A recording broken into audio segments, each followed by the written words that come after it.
1. I'm a 27-year-old female, and my housemate Kay, also female and 27, was perusing Tinder on a Tuesday night. She matched with a man, a 6'6" bearded man, her type. He was enthusiastic, kind, and looking for a serious relationship. No hookups, please. After casual banter, they arranged to meet up the following Sunday for a drink. He suggested they have a phone call between now and their initial date. He wanted to see if they click. Kay, not one for chatting on the phone, wasn't that eager. But I thought it was romantic and somewhat old-fashioned. Maybe a pre-date phone interview would be a good way to vet any major character flaws before committing to a blind date.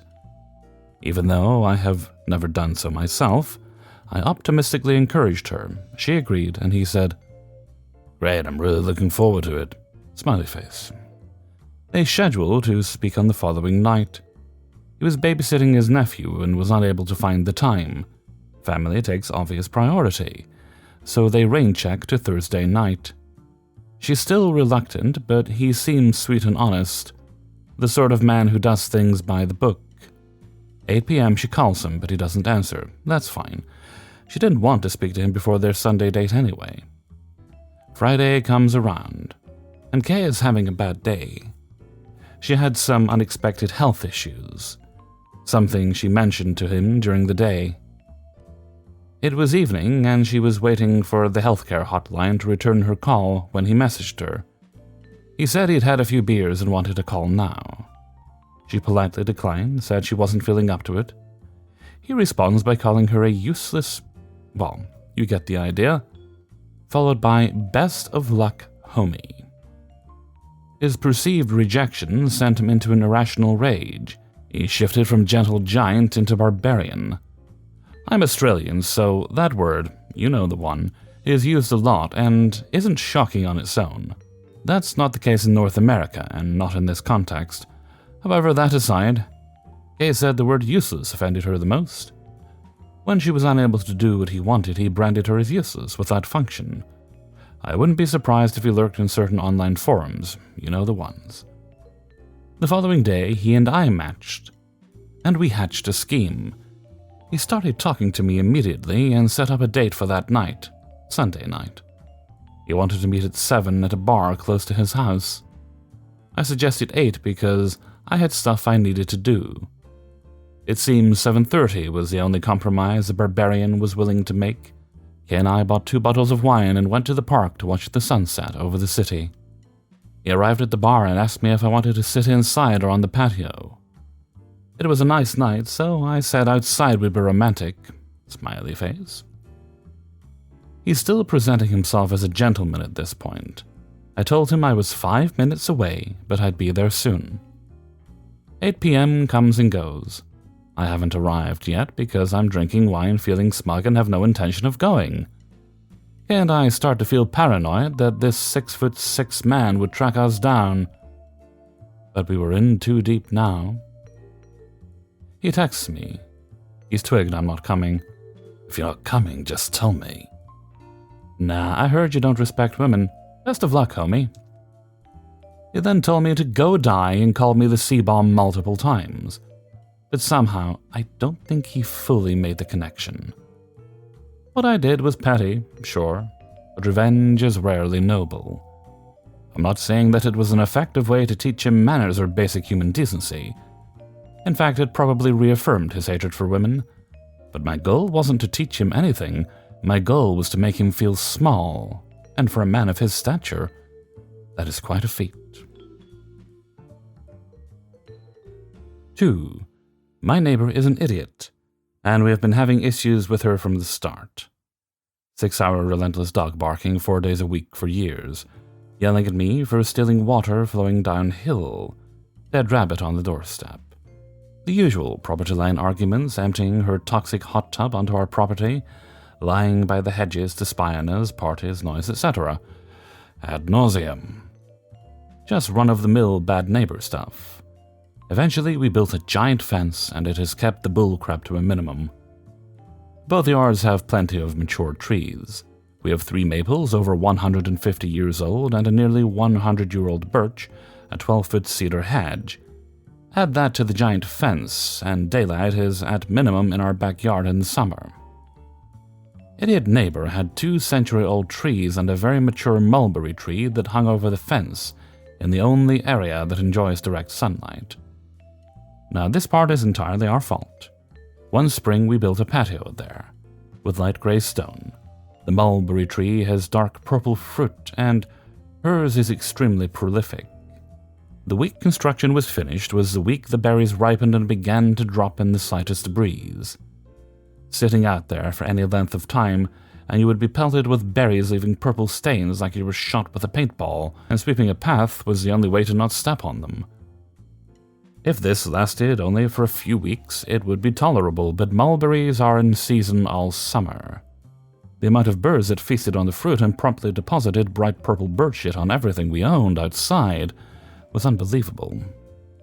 Purple bird shit drip-dried everywhere in the patio and beyond. We started putting tarps over the patio to collect the bird dung-coated berries, and emptying them into a bucket every time we wanted to use the patio. Remembering our neighbor's penchant for eavesdropping, I began to talk about mulberry wine. About how good my mulberry wine was, and how this year's bumper crop of mulberries was going to make so much wine, and how we were going to go on vacation with all the money I was making from selling my mulberry moonshine. Visitors joined in the act, claiming they could not wait for their allotment of my fabulous mulberry wine and offering bribes to be moved up the list. I did not make mulberry wine, never have, and would not start with mulberry bird poop wine. One rainy early summer night, I heard and felt a tremendous crash. I ran into the backyard. The largest limb of the mulberry tree was lying in my backyard. A chainsaw was sputtering on the other side of my giant fence. The mulberry tree was coming down. At night, in a rainstorm, more evidence of her idiocy, there was a bit of yelling back and forth through the fence. Me about her being a dangerous moron, and her to me about having a nice vacation without having mulberry wine to sell. She continued to cut down the whole tree instead of just the limbs hanging over our property. I laughed myself into the house, not quite believing my ruse worked so well, and revenge was finally mine. But that poor tree died needlessly. Barely a month later, a viscous storm blew through our area, splitting one of her mature trees in half and damaging the other so badly it had to be removed. Now the idiot has no trees, but all mine are still standing. 3. This happened in former Yugoslavia in the 80s. It was still a communist country, but by then they started allowing for some privately owned companies limited in size. My brother was working for one such company, which made high-end custom AC systems, and that's how I know about this story. As this was a novel concept at the time, office space was almost non-existent. You had these huge state-owned companies who had their own buildings with everything they needed, including office space, and outside of that, there was never need, and nothing was built with that in mind, so you really needed to think outside the box for this one. And that brings us neatly to the second peculiarity of life in former Yugoslavia: apartment buildings. To keep this short, at some point before, a whole bunch of them were made. Basically, a whole new part of the city, and all of them had this huge space in the ground or floor, first floor, that was planned to be a boiler room, which was later abandoned in favor of one big heating plant, to which all the buildings in that area were connected to. As you can see where this is going, the owner of the fledgling company approached the apartment building representatives and asked them to rent the space intended for the non-existent heating system. Now, these guys in this particular building were retired military officers, so a little bit arrogant and not big on asking questions. They had no idea what was going on other than some guy was willing to give them money to rent part of the building that was never used. Not much money, but basically free money for them. So they signed a standard renting contract, which is very important for later. Owner converted the boiler room to a 2-floor office with all facilities, and that was that for a while. One point about this guy, he didn't like to rent, so after a while when business started to pick up, he started building a new factory that included much-needed office space. When this was finished and he was ready to move, he again approached apartment building representatives with the proposal to pay him for some of the costs of the remodeling.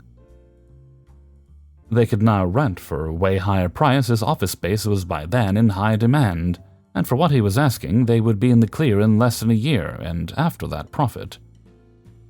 But as I said, former military officers, a bit arrogant, used to getting their way. They thought about it and said no. "You're moving out? And we're going to get that anyways for free." Owner said, "Okay, no problem." Gathered around all his employees and said, "Anything you need from former office, feel free to take. Electric plugs, toilet bowls, doors, anything that could be dismantled and taken." After that, he brought a small excavator, drove it in, and started tearing the place clean. By then, building representatives are running and screaming bloody murder, threatening to call the police, militia then, legal actions, everything and anything. Owner calmly takes out the standard renting contract with highlighted, "Premises to be returned to original state after renting period." Now, there is something poetic about a bunch of entitled, arrogant bastards being screwed and knowing they can't do anything about it. My brother says it was glorious. I wish I was there to see it. Also, I'm happy to say that company managed to survive the Balkan Wars of the 90s and is still going strong to this day. 4. I'm a 25-year-old male.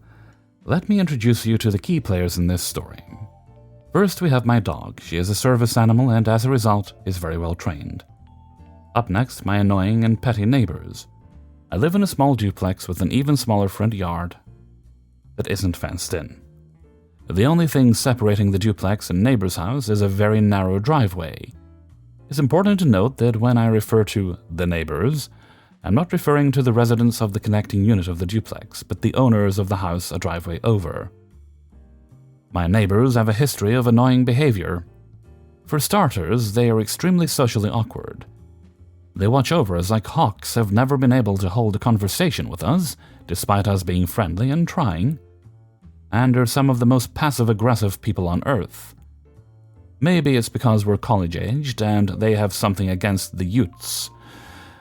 But whatever the reason, they have it out for us.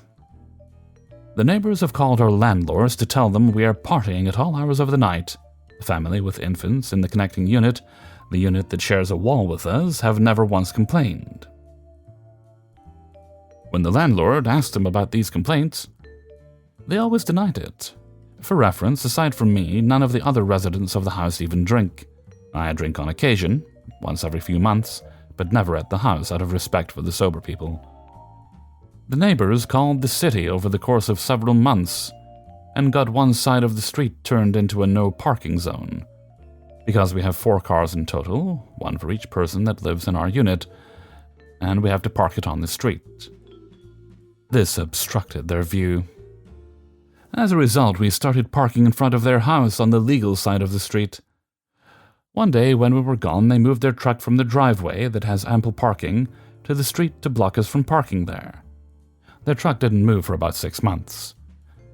Anytime my dog goes number 2 in the yard and it sits for more than a few hours, they call the landlord to report it. Because of my disability, I can't always get to it immediately. My landlord understands this, and understands how the neighbors are, so she has stopped saying anything aside from laughing with me about how ridiculous and annoying these people are. This is just a short list of my grievances with our neighbors. I could go on, but by now you get the point. Well, yesterday morning I let my dog out as per usual. I was in my underwear, which are thin and tight-fitting, and I just rolled out of bed. Let's just say that they don't hide much of anything. I'm standing in the doorway where my neighbor's house is blocked from my view, as my dog is sniffing around our yard. I look down at my phone. A few seconds later, I hear the neighbor, the wife, shout, No, don't do that here. Get out of our yard, stop that," in a very panicked voice. Turns out, they were all sitting outside. By the time the neighbor had shouted, it was too late to call my dog back over. She was in the process of gifting them a big present. I shout, "Hey, I'm sorry about that, I'll come get it, give me a minute," and call my dog back inside.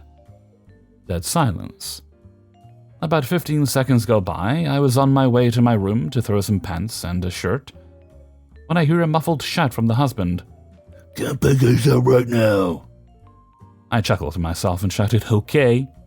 With a huge grin on my face, I knew what I had to do. I dropped the pants that I grabbed, I turned right around, picked up a doggy bag by the door, and made my way out the door, and in view of the husband, who was standing cross-armed near the pile of poop with a rude expression and posture, the wife and the daughter. Watching the look of anger turn into shock was so satisfying.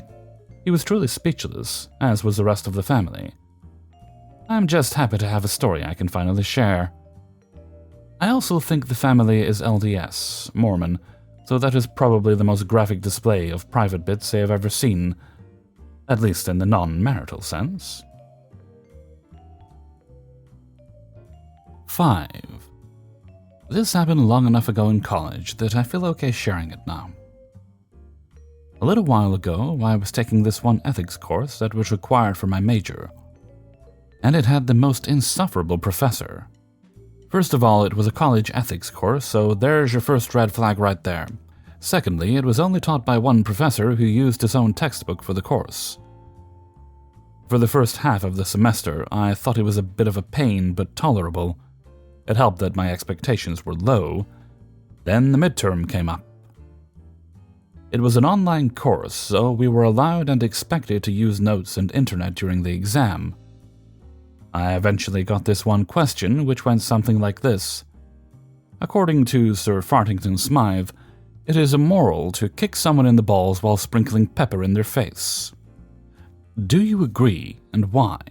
Give a brief biography of the person. Having never heard of him before, I looked him up, getting exactly 3 relevant results. The first was just like the question verbatim, and the other 2 were questions on Q&A sites asking who this person was. One had no activity, the other had one answer. He doesn't exist. Well, he exists, just not by that name. If you're asking this question, you already know who he is. What the actual fuck? I would learn later that this person's name was literally an anagram of our professor's name, which is why I'm not putting the real name here. So I can only assume the question was both asked and answered by him in advance. But I didn't know that at the time. While this would have been a funny joke if it was framed as an extra credit bonus question, it wasn't. It was a serious graded question on our midterm, with no indication whatsoever that the biography portion of the question wasn't serious.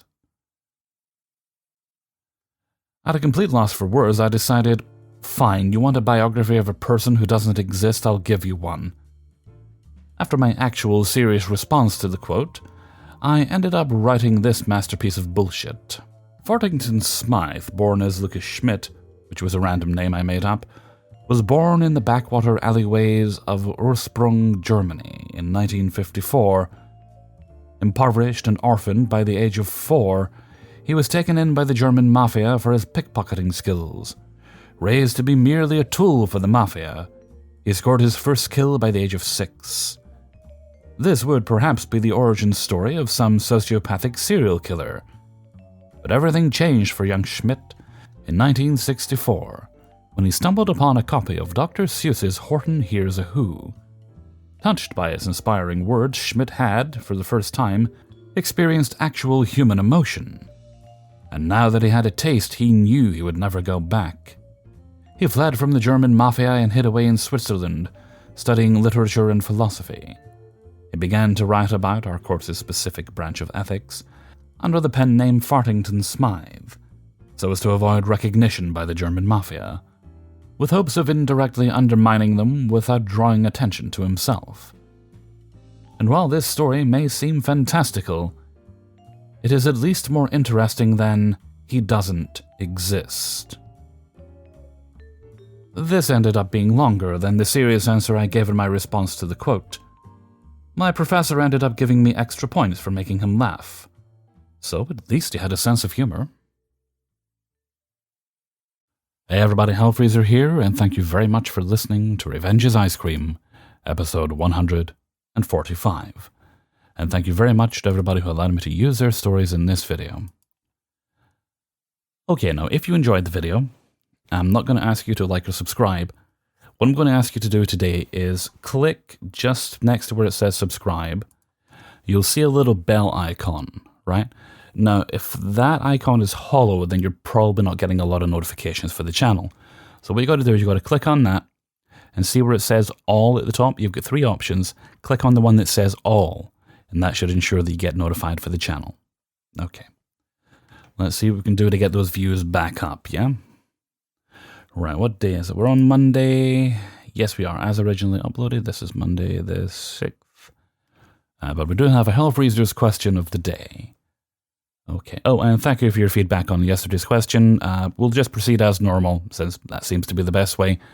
All right, so refreshments. Do you like fizzy versus still, or carbonated versus uncarbonated?